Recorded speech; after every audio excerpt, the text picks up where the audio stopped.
মাটি মানুহ আৰু লোক সংস্কৃতিৰ আজন্ম প্ৰেমিক অখিদ্বীপৰ এই মানুহজনৰ নাম দুৰ্গেশ্বৰ সোণোৱাল।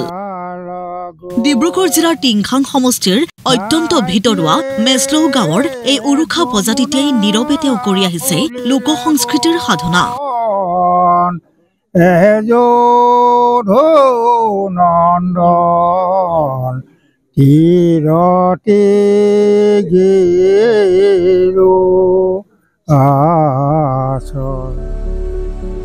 কেতিয়াও কোনো স্বীকৃতি কোনো সন্মান নিবিচৰাকৈ কেৱল নিজৰ শিপা জীয়াই ৰখাৰ লক্ষ্যৰে দাৰিদ্ৰই কোঙা কৰা জীৱন সংগ্ৰামৰ মাজতো লোক সংস্কৃতিৰ নিস্বাৰ্থ আৰু একাগ্ৰ সাধনাত ব্ৰতী এগৰাকী লোকশিল্পী। এইগৰাকী অখ্যাত শিল্পীকে বিচাৰি উলিয়াই জীৱনচোৰা সাধনাৰ স্বীকৃতি স্বৰূপে সন্মান যচাৰ প্ৰয়াস সদৌ অসম ছাত্ৰ সন্থাৰ। বিশিষ্ট শিল্পী দুৰ্গেশ্বৰ সোণোৱাললৈ সদৌ অসম ছাত্ৰ সন্থাই আগবঢ়াইছে গোৱালপৰীয়া লোকগীতৰ সম্ৰাজ্ঞী পদ্মশ্ৰী প্ৰতিমা বৰুৱা পাণ্ডে স্মাৰক বঁটা। আচুৰ এই স্বীকৃতিয়ে শিল্পীগৰাকীৰ এই ঘৰখনৰ লগতে সমগ্ৰ গাঁওখনতেই বোৱাইছে আনন্দৰ বন্যা। ৮৬ বছৰ বয়সত এই স্বীকৃতিয়ে অভিভূত কৰি তুলিছে সোণোৱাল কছাৰীৰ হাইজাং হুঁচৰি গীতৰ গীত গাই দুৰ্গেশ্বৰ সোণোৱালক। অনুভৱটো ভালে লাগিছে। মই এইটো আৰু অন্তৰতে চিন্তা কৰিবলগীয়া হৈছে। মইতো ইমানখিনি ছাত্ৰ সন্থাক ইমানখিনি আগবঢ়াই নিবলৈ পৰা নাই যদিও এইটো আৰু ছাত্ৰ সন্থাই যদি আৰু এই সন্মান জনাইছে মই এইটো আৰু ধন্যবাদ ভবা নাছিলোঁ। সপোনতো দেখা নাছিলোঁ, ভবাও নাছিলোঁ। লৈ যালে পাৰিম আৰু গাত শক্তি নাই, ইমানখিনি আগবাঢ়িব নোৱাৰোঁ। কামখিনি মনত পৰে, আগবাঢ়ি যাব নোৱাৰে, গাত শক্তি নাই, মাথা আৰু কাম নকৰা হ'ল।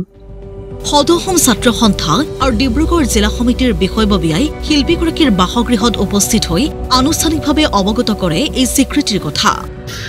সোণোৱাল কছাৰীৰ মৃদংগীয়া গায়ন বায়নেৰে বিশিষ্ট শিল্পীগৰাকীৰ প্ৰতি সন্মান প্ৰদৰ্শন কৰে স্থানীয় দল সংগঠন তথা ৰাইজে।